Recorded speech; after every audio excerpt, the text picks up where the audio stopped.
The first time I solved this problem, I got an answer and I was convinced I hadn't made any mistakes, but the answer was so strange that I couldn't believe it at first. But let's not jump the gun. Maybe I should tell you what the problem is first.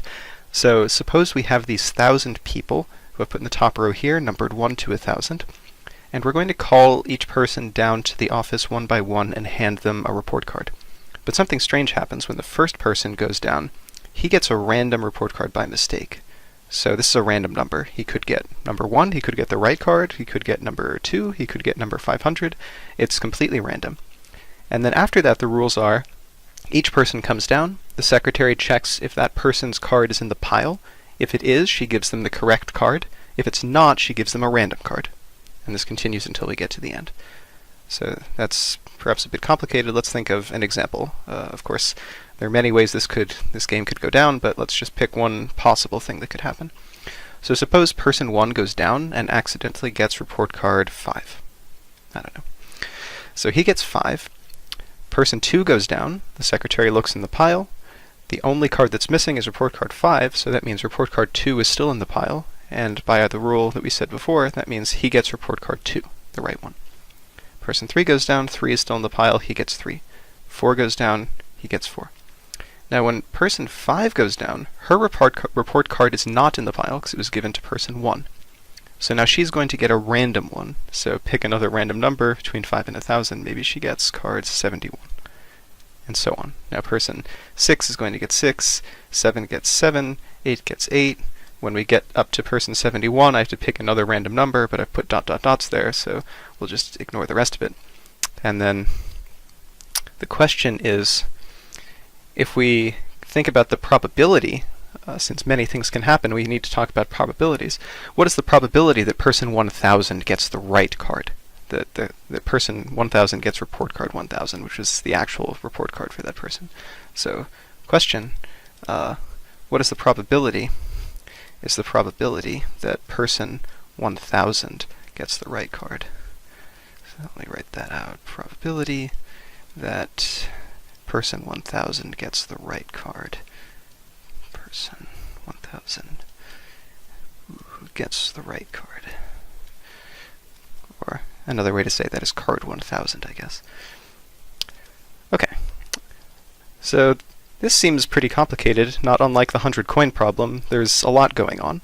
So maybe it's best to first ask, what are the possible report cards that person 1,000 could get?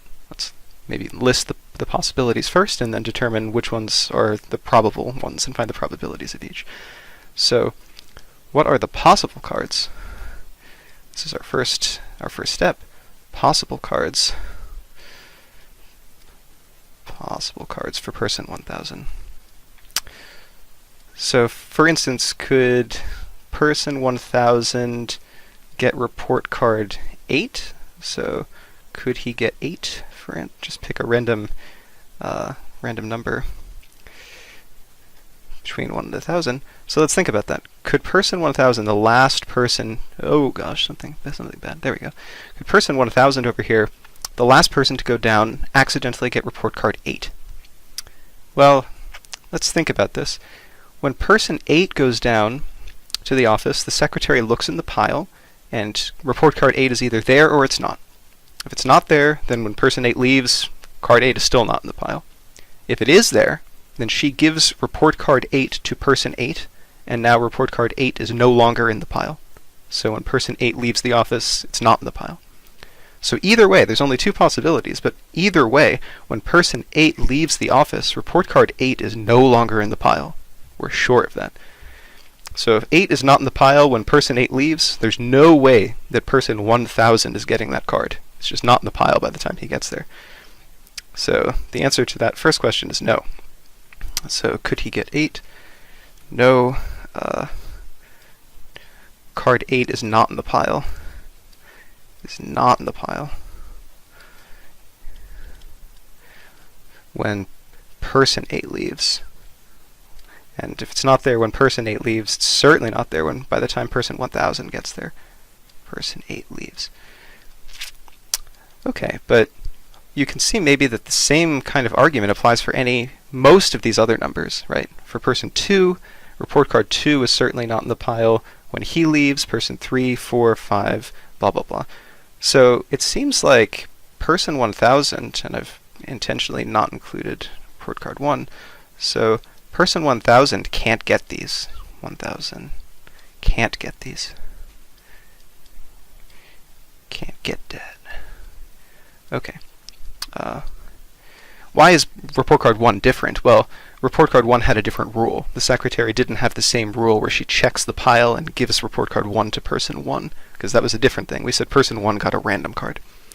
So the only possibilities for person 1000 are that he gets his own card or he gets person 1's card. So the only possibilities. If you don't believe me, you should pause the video and think about it for a second. For instance, one way that he could get person 1's card is if when person 1 goes down, he gets card 1000 by accident. And then by the time we get to the end, the only card left will be report card 1.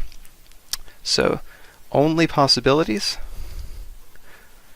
are card 1 or card 1000. 1 or 1000. So you might be tempted at this stage to say, oh, well, there's only 2 possibilities, so it's probably half and half. But we haven't quite proven that yet. Just because there's 2 possibilities doesn't mean they're equally likely. One could be more likely than the other. So what are the probabilities? Well, here we're going to do a pretty slick argument by symmetry. By symmetry, I mean that something's going to look the same for 2 different outcomes. So what are the probabilities? Let's think about this. Well, all we have to do is think about, at each step, what is the probability that a given outcome is going to lead to person 1000 getting report card 1, and what is the probability that it will lead to person 1000 getting report card 1000, right? Well, let's think about person 1. So he's going to get a random card. The only outcomes at this step which will determine for sure the report card that person 1000 gets are if person 1 gets report card 1 or if person 1 gets report card 1000, right? If either of those happens, it's game over, right? Because if person 1 gets report card 1, we know for sure person 1000 gets report card 1000. If person 1 gets report card 1000, we know for sure that person 1000 gets report card 1. Because those are the only possibilities. If he gets any other number, then the result is not determined and we have to keep going. So if he gets, say, 2 or 3 or 4 or some other number, then we need to go to a later step. But maybe you can see that when we get to that later step, we can just repeat the same argument. When we get to that later step, it will be equally likely that that person by accident gets report card 1 as it is that he gets report card 1000. They're both equally likely at every step. So we can repeat this argument through each of the steps and say that both of those outcomes should be equally likely by the end. This is called a symmetry argument. So this isn't...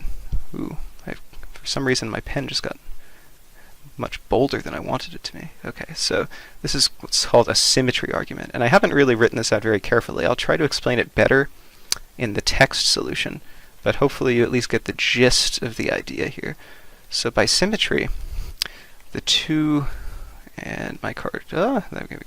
okay, the 2 outcomes must be equally likely, because at each step it's equally likely that someone will get card 1 or card 1000 if they're both still in play. Equally likely. And now this whole frame is orange, so I should probably switch colors. I'm feeling bright and pink. Okay, so this means we can write down the answer right away. So I'll write it like this. P for probability, probability of person